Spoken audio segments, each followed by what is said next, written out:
বাবা জেনেব, বাবা জেনেব, মামার হিসেবটা আমি পরে নেব ফুপি। বাবা বাবা বাবা কোথায়? বাবা জেনেব, বাবা বাবা কি হয়েছে এলিফ? জেনেব, তোমরা আমাকে আর কি কি মিথ্যা বলেছো আমি শুনতে চাই। বাবা দয়া করে আমাকে সত্যিটা বলবে। এলিফ তুমি তোমার ঘরে যাও, যাও। দেখো মামুনি, আমরা আসলে তোমার ভালোর জন্য এই মিথ্যাটা বলেছি। আর এখানে কি ভালো হয়েছে বাবা? তুমি আমার সাথে এটা কিভাবে করতে পারলে? সবকিছু না হয় বাদ দিলাম, তোমার প্রতি আমার ভরসার কথা একবারও ভাবুনি। এছাড়া কি করতাম? তোমাকে এমন একজনকে মা বলতে দিতাম যে অন্য একজনকে ভালোবাসে। তবুও তুমি অন্যায় করেছো। বাধ্য হয়ে করেছি। না, বাধ্য হয়ে করনি। কোন সন্তানকে তার মায়ের কাছ থেকে দূরে রাখার অধিকার তোমার নেই। দেখো মামুনি, তুমি যা কিছু বলছো, যা করছো সবই ঠিক। তোমার জায়গায় হয়তো আমি হলেও তাই করতাম। তবে তোমাকে পুরো ঘটনাটা শুনতে হবে, বোঝার চেষ্টা করতে হবে, কারণ এটা কোনো সাধারণ ব্যাপার না যা সহজে বলা যায়।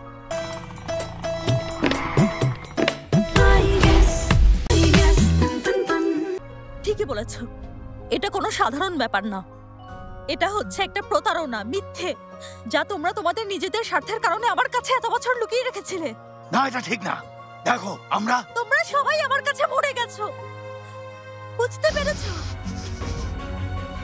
একজন তো আগেই মৃত ছিল, এখন তোমরাও মৃত।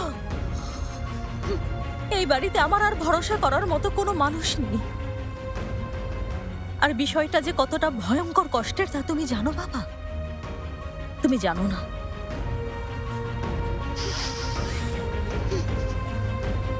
আর তুমি ফুপি,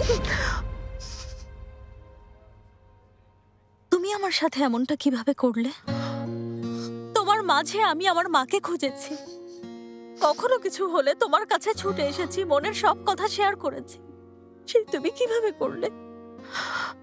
ওই জেন, জানি তুমি যা বলছো সব ঠিক বলছো। অবশ্যই ঠিক বলছি।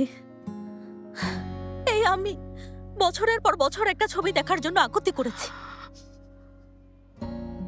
ছবি তো দাওনি, বরং মায়ের কবর যেন দেখতে না চাই সেজন্য আমাকে রিজিও নিয়ে যাওনি। জেনেব, শান্ত হও তুমি। দেখো, ওনারাও কষ্ট পাচ্ছেন।